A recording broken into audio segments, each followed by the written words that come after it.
लेकिन दोनों पक्षों की बात सुनने के बाद पंचायत ने जो फैसला लिया उसके लिए तो देविका पहले से ही तैयार थी। दोनों पक्षों की बात सुनने के बाद पंचायत ने यह फैसला किया है कि सारी गलती महिलाओं की है। अगर वो अपने अपने पतियों से माफ़ी मांग लेती है और वादा करती है कि भविष्य में कभी ऐसी गलती नहीं दोहराएंगी, तो वो घर के अंदर प्रवेश कर सकती हैं। हमें पंचायत का फैसला मंजूर नहीं है। हमने कोई गलती नहीं की जो हम माफ़ी मांगे। और किस बात का वादा करें हम? हमने देविका की जान बचाई है, तो आप हमसे भविष्य में किसी की जान न बचाने का वादा ले रहे हैं क्या?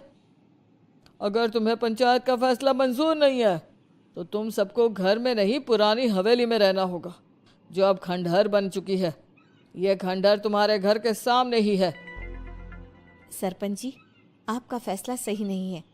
एक बार और सोच लीजिए इस फैसले के बारे में। ओ शहर की छोरी, 4 किताबें क्या पढ़ ली, हमें सही गलत का पाठ पढ़ाएगी? तुझे पता नहीं कि पंचायत का फैसला यहाँ सदियों से चलता आया है और लोग उसी को मानते आए हैं। अच्छी तरह जानती हूँ सरपंच जी। अगर मैं चाहूँ तो आपके इस फैसले को कोर्ट की चौखट तक ले जा सकती हूँ। पुलिस को बुलाकर अभी घर के अंदर जा सकती हूँ। पंचायत और घर के आदमियों की शिकायत पुलिस में कर सकती हूँ और अपने बच्चे को उसका हक दिलवा सकती हूँ। लेकिन नहीं, मैं ऐसा नहीं करूँगी। मैं उसी खंडहर में रहूँगी और इस गांव के आदमियों को दिखा दूंगी कि औरत खंडहर को भी महल बना सकती है, और वो भी बिना किसी आदमी की मदद के। सारे गांव की औरतें देविका की बातें सुनकर हैरान हो जाती है। उनका जीवन घूंघट और घर के 4 दीवारी के बीच में ही था। कोई औरत अपने हक के लिए पंचायत से भी टकरा सकती है, ये बात उन्होंने पहली बार सुनी थी। अब देविका घर की औरतों के साथ खंडहर में चली जाती है। माँ जी, ये खंडहर तो काफ़ी पुराना है। भाभी, खंडहर पुराने ही होते हैं। मुझे तो डरावना भी लग रहा है। मैं डर की वजह से कभी इस खंडहर के आसपास भी नहीं आई, लेकिन मुझे क्या पता था कि एक दिन इसी में रहना पड़ेगा। ये तो टूटा फूटा भी पड़ा है। माँ जी, एक काम करते हैं, ये खंडहर तो काफ़ी बड़ा है, इसलिए एक हिस्से की साफ सफाई करके उसे ही रहने लायक बना देते हैं। बाद में धीरे धीरे पूरा खंडहर ठीक कर लेंगे। हाँ बहू, तुम ठीक कह रही हो। विमला भाभी और मैं इस खंडर के टूटे हुए हिस्सों पर मिट्टी और ईंटें लगा देते हैं।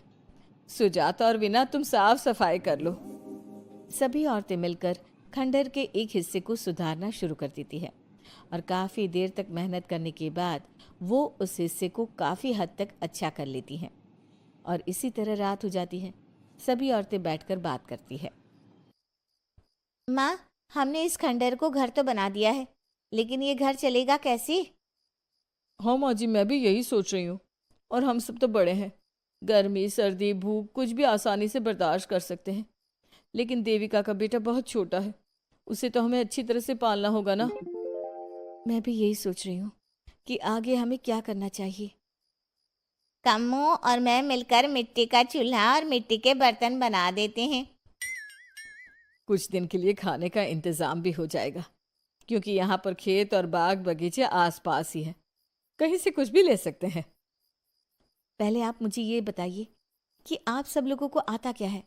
मतलब कोई ऐसा काम जिसका आपको शौक हो, जो आपने बचपन से किया हो।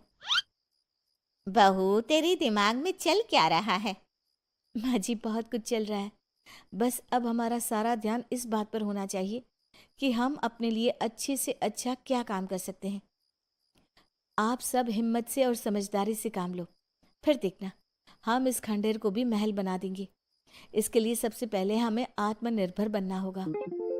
देविका सभी को समझा रही थी, तभी उसका बेटा रोने लगा। उसने अपने बेटे को गोद में उठाया और उसे चुप कराने लगी। अब देविका के सामने सबसे बड़ी चुनौती थी कि वो किस तरह से ससुराल की औरतों को आत्मनिर्भर बनाए और किस तरह से अपना घर चलाए। हमारे प्यारे दर्शकों, अब आप बताइए, देविका और घर की सभी औरतों ने अपने पतियों से माफी ना मांगकर सही किया या गलत? क्या उनका खंडहर में रहने का फैसला सही था? अब देविका को क्या कदम उठाना चाहिए, हमें कमेंट में ज़रूर बताना। हमारी कहानी को लाइक, शेयर और चैनल को सब्सक्राइब करना मत भूलना।